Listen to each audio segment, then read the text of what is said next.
So today we're going to be making this, which is a wet wipe sleeve for your portable wet wipes. First you want to start off by measuring the length of your wet wipes, and then you want to take this measurement and add 2.5 centimeters, and then you want to measure the width, and then you want to double that. So when you go to make your pattern, you have double the width and 2.5 extra centimeters on the length. So here I have my fabric cut out. I've also gone and just put a light interfacing on it just to give it a bit more structure. And then you want to find a matching or contrasting, whatever you'd like, bias binding. So now you want to have it so your two short sides are like this, and you want to take your bias binding and just cut enough for each side. You're going to need two sides worth of this. So one there and another one there. So taking one side of my bias, I like to, everybody has their different ways, but I like to attach mine to the back first and then flip over to the front. So literally just going to pin it in place along this line and then sew in that groove.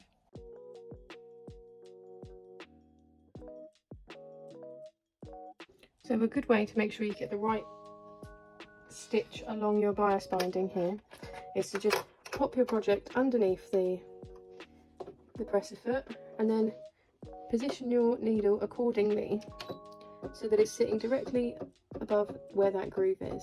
Mine is at 7 because this is a thin bias binding, and then off you go.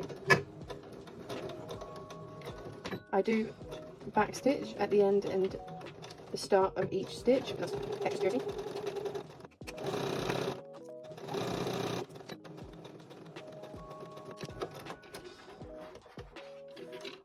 It doesn't matter if it's perfect, it doesn't have to be perfect, but there you can see it's mostly in the groove, but when you fold it like that it's not going to make a difference. And now you just want to repeat it with the other side.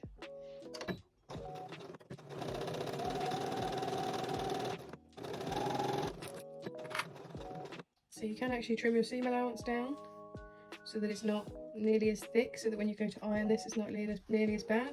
I'm just going to flatten this all down to make it easier to fold, and then what you want to do, obviously let it cool off a little bit, is just use your fingers just to fold it over, and then take your iron in that fold that you've just created just to secure it a little bit more. Just keep folding it, make sure you're covering that initial line of stitching that we attached the other side of the bias binding with, and then you just want to get a few pins or clips, pin it in place to take over to your sewing machine. Now at your machine you can move your needle to where it sews best with attaching the bias binding. So I've just moved mine over a little, and my seam allowance is literally less than my presser foot, and I'm just going to sew along there just so it holds it down. This isn't a basting stitch, I'm using a 2.5 stitch length. If you've got bigger bias binding you can always do a decorative stitch. You don't really have to back stitch on the end of this because the ends will be hidden and sewn off anyway. So that is that line across there, and then you just repeat it with the other side. Now you want to take your fabric scissors or whatever it is you like to use and just trim off the excess bias binding. This is why I said you don't really need any extra, just to make it a little bit easier to control is why I put some on there. And then you're just going to move those out of the way. And here's where, like, you definitely want to do this, because if you forget or you miss this step it might not be centered. So you just want to fold your two ends of the bias binding together, meeting there. Take this little bit and cut the tiniest little notch, and I mean tiniest, because when you open it out sometimes they tend to turn out a lot bigger than you think. You want to do that on both sides so that you can make sure it's centered. And this can be a little bit tricky. You can, well, fiddly to hold, you can pin it or clip it closed just so it doesn't do that. And now you've got this, and what you want to do is you want to lay it down flat and take one side, fold it in to the middle, meeting up with the center point on the notch that you cut. And it can take a few tries to get it right, and you just want to clip, this is what I use the table edge for, you just want to clip each side down, making sure that it hasn't moved, You can just finger press this to keep it down. Just clip that, and then do the same so that the bias binding is touching. You don't really have to use the notch for this, you can just push it together like that.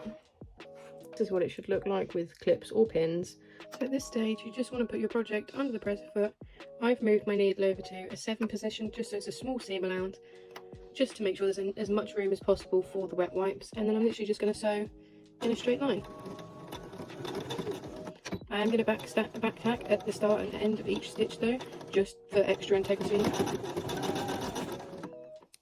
And you just want to hold the folded bias edges in together just to make sure they don't come undone or move around at all, because then you have a bit of a loose gap. I'm just going over that and going over it again, and then back tacking. And you want to do this on both sides so you have it completely sealed up at both ends. And your project should look something like this. What you want to do is just take a pair of scissors and literally just cut the seam allowance down so it's not all bulky, because obviously it isn't lined. Just swipe those away. And now the final step, mostly the final step, after, like obviously you press it afterwards, is you're literally just going to want to turn it inside out. Push your finger into the corner. And obviously this has 4 corners, so you want to do it with all of them. So that top bit is now ready, and then the bottom bit. You don't have to start at the top, obviously, you can just start at any corner you want to. I don't really know what the top and the bottom is, just only really shows when you put your wipes in. So it should look something like this. You just want to take a chopstick. I wouldn't recommend scissors because they do puncture, especially with something like so thin like this. And you literally just want to push it in there to push out your corners, just to make sure they're nice and crisp. And obviously if you do pop any stitches at this point, just turn it back inside out and go over it again. And now the last step is to iron and pop the wipes in. They're a very quick and simple project, especially if you're making them for yourself. So you just want to press out all along the sides, just to give it a nice clean finish, and the two top edges, just so it's nice and crisp looking. At this point it does just look very flat. And you want to get your wipes, and sometimes obviously the finished project is a little bit, but with wipes then I just fold down the top and the bottom, and you just want to open up one side, pop them in there. These are quite big wipes, to be fair. Most of the other wipes you can get aren't this big, and just obviously be a little bit more gentle here when you're putting this side in, because you do have to give it a little bit more force. Give it a good, like, just roll out with your fingers just to make sure it's in the best position. And there we have it, a wipe packet for you to put in your bag, just so that they don't fold up, and it just looks nicer than just having a generic wipe packet. I hope you found this tutorial helpful, and let me know if there's any other tutorials you want to see.